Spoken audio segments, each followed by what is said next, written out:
सुबह का समय था। सूरज की किरणें पेड़ों के बीच से छनकर जमीन पर पड़ रही थीं। रामू कुल्हाड़ी लेकर जंगल पहुंचा।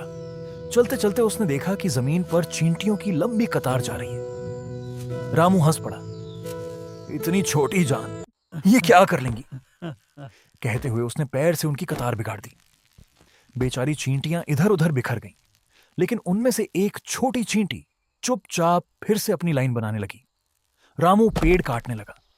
उसी दौरान उसकी नजर बार बार उस छोटी चींटी पर जा रही थी। वह अपने वजन से कई गुना बड़ा दाना उठाकर बार बार गिरती, फिर उठती, फिर चल पड़ती। रामू हैरान था। इतनी छोटी होकर भी हार नहीं मानती। लेकिन उसने फिर भी ध्यान नहीं दिया। दोपहर होते होते आसमान काला पड़ गया। तेज हवा चलने लगी।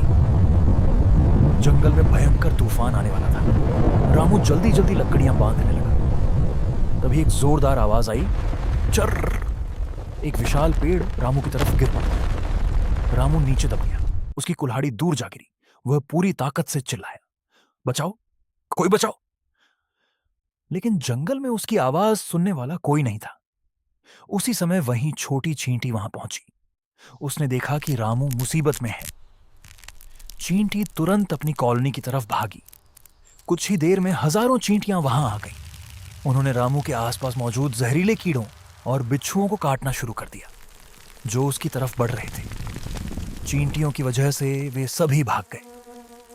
रामू यह सब देखकर हैरान था। ये छोटी छोटी चींटियां मेरी जान बचा रही हैं। तभी जंगल में एक शिकारी आ गया। उसने देखा कि रामू पेड़ के नीचे फंसा हुआ है। शिकारी मुस्कुराया। उसे लगा रामू के पास जरूर पैसे होंगे। वह धीरे धीरे रामू की तरफ बढ़ने लगा, लेकिन जैसे ही उसने कदम आगे बढ़ाया, हजारों चींटियां उसके पैरों पर चढ़ गईं। आह! शिकारी दर्द से चिल्लाने लगा। वह डरकर जंगल से भाग गया। रामू की आंखों में आंसू आ गए, जिसे वह बेकार समझता था। आज वही उसकी रक्षा कर रही थी। कुछ देर बाद गांव वाले रामू को ढूंढते हुए वहां पहुंचे और उसे बचा लिया। घर लौटने के बाद रामू पूरी तरह ही बदल चुका था।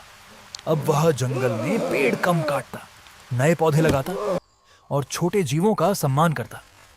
एक दिन उसने अपने बेटे से कहा, नो बेटा, कभी किसी को छोटा मत समझना, क्योंकि वक्त आने पर सबसे छोटी मदद भी जिंदगी बचा सकती है।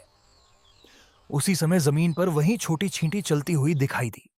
रामू मुस्कुराया और पहली बार उसने उस छोटी चींटी को हाथ जोड़कर धन्यवाद कहा। इस दुनिया में कोई भी छोटा या बेकार नहीं होता। हर जीव की अपनी अहमियत होती है। स्टोरी पसंद आई हो तो चैनल को लाइक और सब्सक्राइब करना ना भूलें।